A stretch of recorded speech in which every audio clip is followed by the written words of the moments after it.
The EU is determined to avoid dependence on US and Chinese AI technology. But unless the world's leading economies accelerate investment and innovation, they risk being left behind in a contest that is rapidly reshaping the global approaches in the field. For now, Silicon Valley's and Chinese tech firms dominate the industry. So who is likely to lead the AI race in the coming years?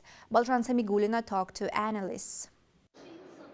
France is the top destination for foreign investments into AI in Europe, but competition is fierce. The US and China in particular have a strong lead over European firms. Analysts say the EU needs to increase investment and change the narrative to stay competitive. To say ChatGPT of parent OpenAI is valued at $340 billion, while France's Mistral AI is valued at $6. The challenge for the EU government is to catch up with the US and China in the AI race, and also convince their citizens that AI doesn't have to be scary but can actually change their lives for the better. France President Emmanuel Macron and European Commission's President Ursula von der Leyen seems to determined to break this fear.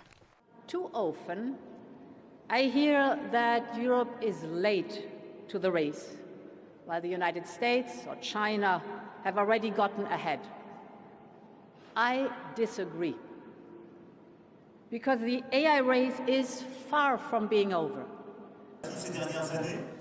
We announced this morning 200 billion euros in European investment, 50 million from the Commission and 150 billion euros from big European companies that we mobilized yesterday at the LSE. And there too we are coming back in the race and we are speeding up.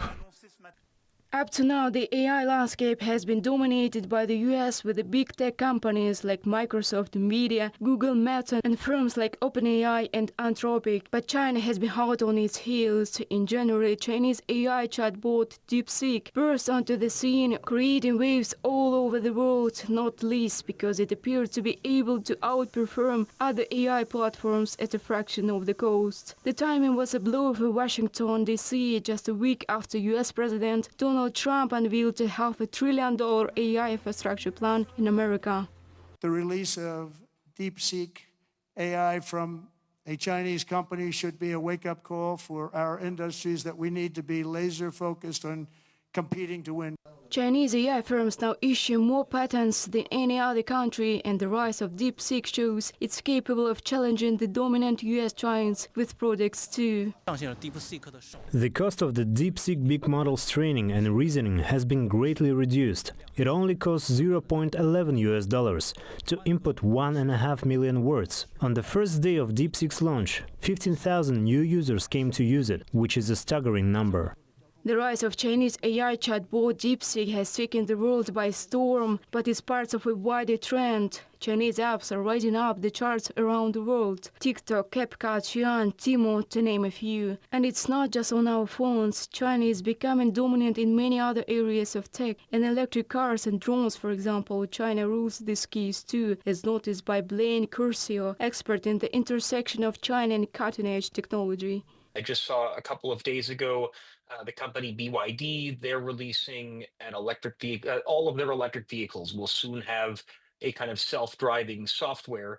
And it's not just BYD. There's a lot of companies in China building very impressive electric vehicles. And if you go to places like Thailand or Mexico or maybe Kazakhstan, I've never been there, but there's a lot of Chinese electric vehicles in some of these countries. A lot of this success comes from the China being the world's biggest battery maker now too, and solar plants of China is responsible for an estimated 80 to 95% of the global supply chain. By 2028, it's predicted that 60% of the world's renewable energy will be generated in China. Notably, these advancements were driven within a long-term plan. 10 years ago, the Chinese government set out an ambitious project called Made in China 2025. It wanted to move away from being the world's factory for low-cost goods to a global tech leader responsible for its own supply chain of cutting-edge tech. In space industries, China has made progress as well, with SpaceSail, a rival to Elon Musk's Starlink, registered at Astana International Financial Center. However, with multiple number of space companies operating in China, there might be an oversupply of rockets, which can lead to the export of these goods to other countries.